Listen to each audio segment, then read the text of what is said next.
오늘 우리에게 주신 하나님의 말씀은 민수기 8장 1절에서 13절까지 말씀입니다. 여호와께서 또 모세에게 말씀하여 이르시되 아론에게 말하여 이르라.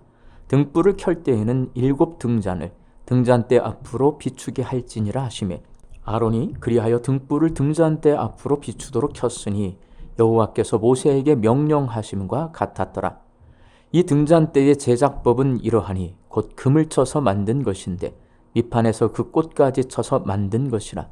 모세가 여호와께서 자기에게 보이신 양식을 따라 이 등잔대를 만들었더라. 여호와께서 모세에게 말씀하여 이르시되 이스라엘 자손 중에서 레위인을 데려다가 정결하게 하라. 너는 이같이 하여 그들을 정결하게 하되 곧 속죄의 물을 그들에게 뿌리고 그들에게 그들의 전신을 삭도로 밀게 하고 그 의복을 빨게 하여 몸을 정결하게 하고 또 그들에게 숫송아지 한 마리를 번제물로 기름 섞은 고운 가루를 그 소제물로 가져오게 하고 그 외에 너는 또 숫송아지 한 마리를 속죄제물로 가져오고 레위인을 회막 앞에 나오게 하고 이스라엘 자손의 온 회중을 모으고 레위인을 여호와 앞에 나오게 하고 이스라엘 자손이 그들에게 안수하게 한 후에 아론이 이스라엘 자손을 위하여 레위인을 흔들어 바치는 제물로 여호와 앞에 드릴지니 이는 그들에게 여호와께 봉사하게 하기 위함이라.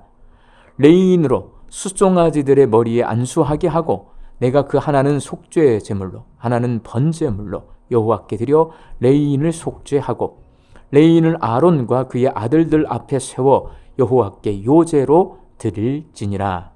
아멘. 오늘 본문 말씀에는 성소를 밝힐 등잔대를 만드는 방법과 등불을 켜는 방법에 대한 말씀, 그리고 레위인의 정결여식에 관한 말씀이 기록되어 있습니다. 이스라엘 백성이 광야에 세운 성막은 3중 포장으로 되어 있고 창문이 없어서 외부에서 빛이 전혀 들어오지 않습니다. 그래서 성막 내부는 아무것도 보이지 않는 암흑 그 자체입니다. 그것을 밝히는 유일한 빛이 이 등잔대입니다.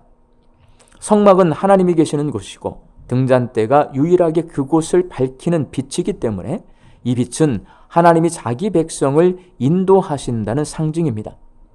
시편 119편의 시인은 이 성막의 등잔대를 생각하며 105절에서 이렇게 노래합니다. 주의 말씀은 내 발의 등이요 내 길의 빛이니이다. 하나님께서는 제사장인 아론이 성막의 등잔대에 불을 켜게 하셨고 이 일은 아론과 그의 자녀들인 제사장들이 감당했습니다. 이렇게 등잔대에 관한 말씀 이후에 레위인의 정결여식에 관한 말씀이 기록되어 있습니다. 제사장들은 기름 부음을 받은 위임예식을 한 후에 제사장의 직무를 수행합니다. 제사장을 도와서 성막을 섬기는 레위인은 기름 부음을 받지 않기 때문에 위임예식 대신 정결예식을 행한 후에 맡겨진 직무를 수행합니다. 하나님께서는 레위인이 정결예식을 행할 때 흔들어 바치는 제물로 드리라고 명령하십니다. 본문 11절 말씀입니다.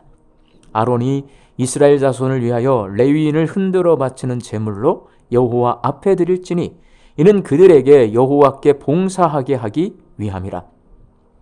하나님께서 사람을 제물로 바치라고 말씀하신 경우는 아브라함의 믿음을 시험하기 위해 아들 이삭을 제물로 바치라고 말씀하신 것이 유일합니다. 그리고 사사 입다가 하나님께 전쟁에서 이기게 해주시면 집에 돌아갔을 때 자기를 처음으로 마중한 사람을 번제물로 바치겠다고 서원하고 자기를 처음으로 마중한 딸을 번제물로 바치는데 이는 잘못된 서원과 잘못된 제사의 본보기가 됩니다. 그리고 레위인을 흔들어 바치는 요제의 제물로 드리라는 말씀은 레위인을 양과 염소처럼 죽여서 번제단에 태우라는 말씀이 아니라 하나님께 봉사하기 위해 그의 평생의 삶을 제물로 하나님께 바치라는 말씀입니다. 원래 번제와 소제가 헌신과 충성을 다짐하는 제사입니다. 제물 전체를 모두 태우는 번제는 온전한 헌신을, 곡식을 곱게 갈아서 드리는 소제는 온전한 충성을 다짐하는 제사입니다. 그런데 하나님께서는 레위인에게 번제와 소제 이외에 흔들어서 드리는 요제의 제물로 바치게 하십니다. 왜 레위인들을 흔들어서 요제의 제물로 바치게 하셨을까요? 제물을 높이 들어 올려 흔든 후에 제단에 불태워서 드리는 요제는 모든 것이 하나님의 것이라는 고백으로 드리는 제사입니다. 제물을 높이 들어 올리고 흔들면서 내게 있는 모든 것이 하나님의 것임을 성막들에 모인 모든 사람이 고백합니다. 그래서 레위인을 흔들어서 요제의 제물로 바치게 하신 것은 이스라엘이 하나님의 나라고 이스라엘 모든 백성이 하나님의 소유임을 고백하는 것입니다. 레위인은 이스라엘 모든 가정의 장자 대신 성막을 섬기는 사람들입니다. 그들이 하나님의 소유면 이스라엘 모든 가정, 모든 사람이 하나님의 소유입니다. 하나님의 소유된 레위인은 하나님이 계신 성막을 섬겨야 합니다. 거룩하신 하나님이 계신 성막을 섬겨야 하기 때문에 거룩하게 구별된 삶을 살아야 합니다. 그래서 오늘 본문 7절에 기록되어 있는 것처럼 정결 예식을 행하면서 전신의 모든 털을 삭도로 밀고 옷을 빨아서 입습니다. 그렇게 정결 예식을 행한 후에 헌신과 충성을 다하여 성막을 섬겨야 합니다. 하나님은 정결 예식에서 레위인을 흔들어 요제의 제물로 드리는 의식을 행하게 하심으로 이스라엘 백성이 하나님의 소유라는 것을 말씀하십니다. 그리고 하나님의 소유인 이스라엘 백성이 정결한 삶을 살면서 헌신과 충성을 다해 하나님만 섬길 것을 요청하십니다. 사랑하는 광주 양림교회 성도 여러분, 예수님을 믿는 우리는 하나님의 소유된 백성입니다.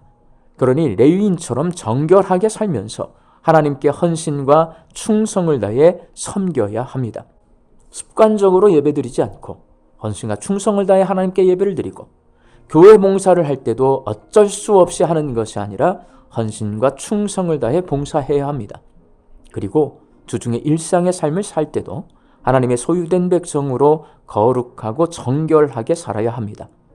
우리 광주 양림교회 성도들이 하나님 앞에서 정결하게 살고 헌신과 충성을 다해 예배드리고 봉사할 때 우리 교회가 세상 사람들이 인정하고 하나님께서 인정해 주시는 하나님 나라 공동체가 될 수 있기를 예수님의 이름으로 축원합니다.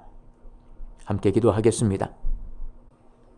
하나님의 소유된 백성인 저희들이 습관적으로 예배드리지 않고 헌신과 충성을 다해 하나님께 예배드리고 교회 봉사도 어쩔 수 없이 하는 것이 아니라 헌신과 충성을 다해 봉사할 수 있게 하여 주옵소서.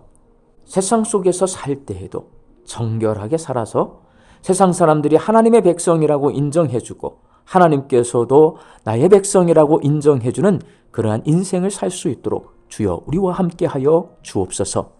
말씀 듣고 세상을 향해 나아갑니다. 이 하루도 부지런히 열심히 일하며 살아가는 양림교회 성도들의 일터 위에 복을 내려주셔서 하나님 주시는 일용할 양식이 풍성케 하여 주시옵시고 사랑하는 내 가족과 자녀들이 우리와 동일한 믿음을 가지고 하나님을 섬기며 하나님을 예배하며 하나님께 봉사하며 살 수 있도록 주여 믿음을 더하여 주옵소서. 육신이 연약하여 손앗기를 간구하는 환우들이 있습니다. 예수님의 능력으로 치유함을 얻게 하여 주시고 오랜 시간 침상에 누워 계시는 장기 환우들과 어르신들이 천국 소망 붙들고 오늘 이 하루를 살게 하여 주옵시며 애쓰고 힘써서 돌보는 가족들 위해 새 힘을 더하여 주옵소서. 예수님의 이름으로 기도하옵나이다. 아멘.